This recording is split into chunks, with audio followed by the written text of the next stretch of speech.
Bismillahirrahmanirrahim. Assalamualaikum warahmatullahi wabarakatuh. Perkenalkan, nama saya Eka Rahma Kusuma Dewi. Saya dari kelompok 1 NIM S 2018-1017. Pada kesempatan kali ini saya akan menjelaskan beberapa materi mengenai hukum administrasi negara.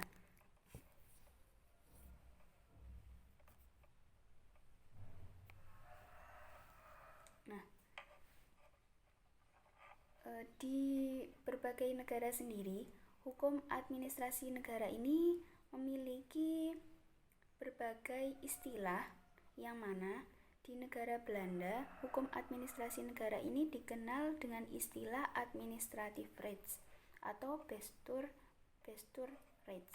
Sedangkan di Perancis itu menggunakan istilah droit administratif, dan di negara Inggris itu menggunakan administrative law. Yang mana hukum administrasi ini merupakan suatu cabang ilmu hukum yang mempelajari mengenai tindakan-tindakan dalam menyelenggarakan sebuah negara. Pengertian dari hukum administrasi negara sendiri merupakan bagian dari hukum publik yang berasal dari hukum tata negara yang mengatur tindakan dan keputusan yang dilakukan dan diambil oleh lembaga-lembaga pemerintahan dalam menjalankan roda negaranya. Kenapa di sini hukum administrasi merupakan bagian dari hukum publik? Karena hukum publik sendiri itu kan merupakan suatu hukum yang mengatur hubungan antara negara dengan warga negaranya. Jadi, hukum administrasi ini juga berhubungan antara negara dan juga warga negaranya, seperti itu.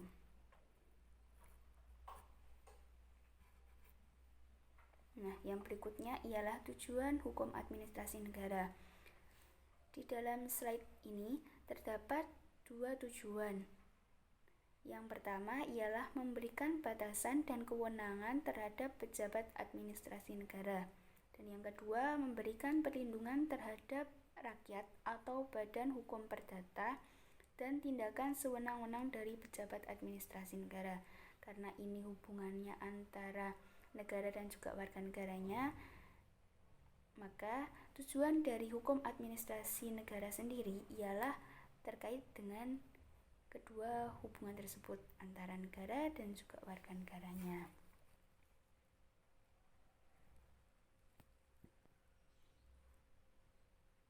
Yang berikutnya ialah kedudukan hukum administrasi dalam bidang hukum.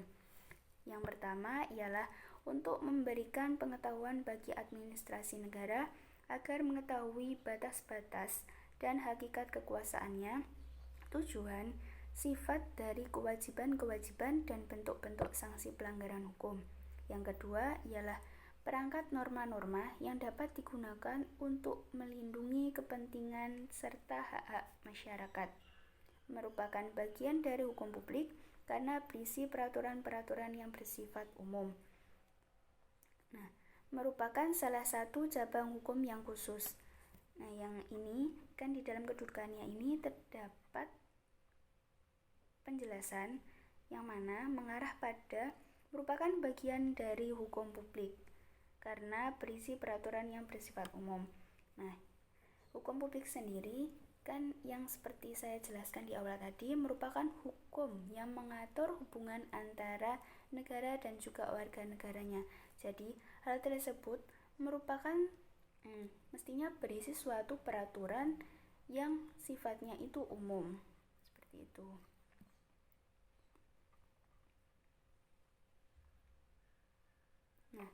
Yang berikutnya ialah ruang lingkup hukum administrasi negara. Secara umum, hukum administrasi negara ini meliputi yang pertama, hukum tentang dasar-dasar dan prinsip-prinsip utama administrasi negara. Yang kedua, hukum tentang organisasi administrasi negara.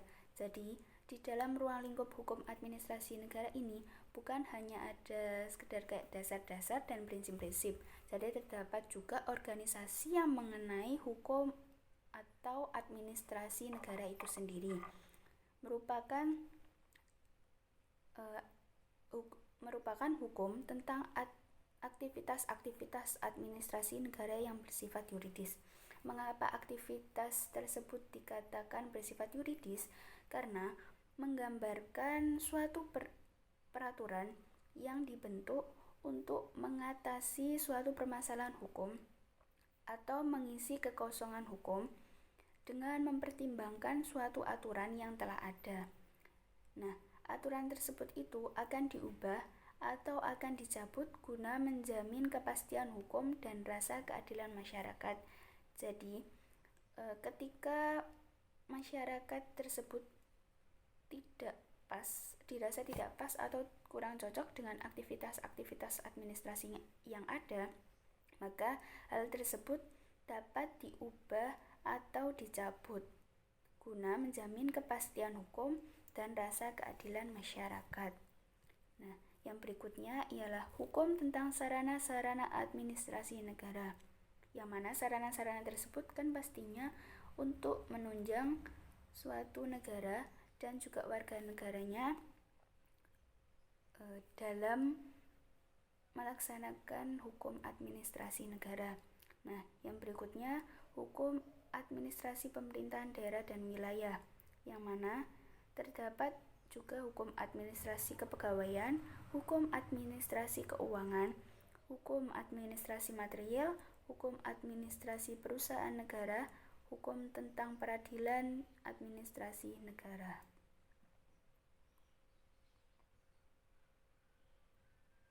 Nah, yang berikutnya ialah sejarah perkembangan hukum administrasi negara.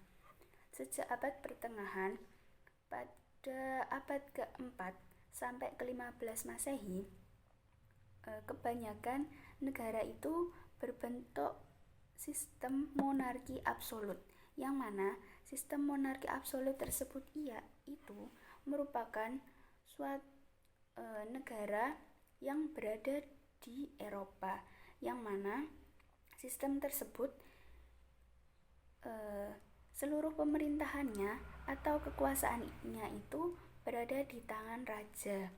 Jadi, lapangan pekerjaan yang mengenai hukum administrasi negara ini hanya terbatas karena bentuk instruksi-instruksi yang dilaksanakan oleh hukum administrasi negara dalam melaksanakan tugasnya dan peraturan yang ada di dalamnya itu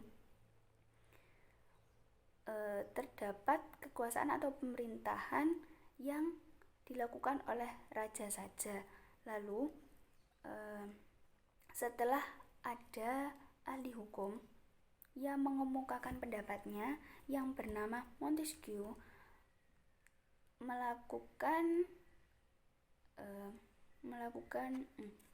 berpendapat bahwa suatu negara itu harus membatasi kewenangannya. Maksudnya kewenangan yang awalnya itu adalah kewenangan raja yang sifatnya itu absolut, yang mana kewenangan tersebut itu diadakan dengan cara melakukan 3 pemisahan kekuasaan atau fungsi, yakni yang pertama kekuasaan legislatif, kekuasaan eksekutif, dan kekuasaan yudikatif. Nah, tiga pemisahan kekuasaan tersebut biasa disebut dengan trias politika.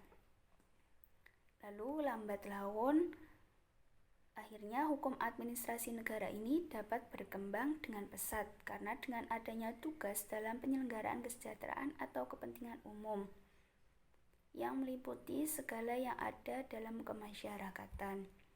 Jadi setelah adanya yang pertama itu pada abad pertengahan ke-4 sampai ke-15 Masehi itu kebanyakan negara yang ada di Eropa itu berbentuk monarki absolut, yang mana suatu kekuasaannya itu berada pada tangan raja. Lalu setelah adanya usulan oleh ahli hukum yang berasal dari Prancis, yakni bernama Montesquieu, yang mengemukakan pendapatnya, yakni 3 pemisahan kekuasaan eksekutif, legislatif, dan yudikatif, maka akhirnya lambat laun hukum administrasi negara ini menjadi berkembang dan banyak dilakukan di berbagai negara.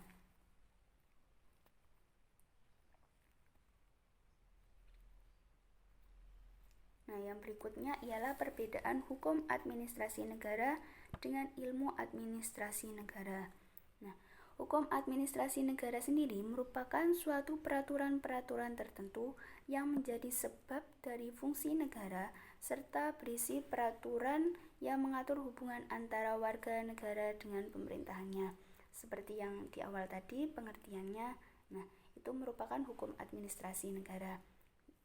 Lalu, ilmu administrasi negara sendiri menurut Bintaro Cokromijojo dalam bukunya yang berjudul Pengantar Administrasi Pembangunan, beliau mengutip beberapa pendapat. Yang pertama ialah menurut Abdurrahman Arifin, ilmu administrasi negara adalah ilmu yang mempelajari pelaksanaan dari politik negara.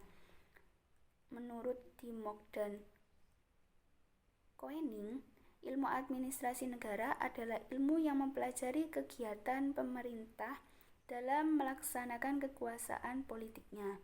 Nah, yang terakhir ialah menurut Wickwaldo, ilmu administrasi negara adalah organisasi daripada manusia-manusia dan peralatannya guna mencapai tujuan pemerintahan.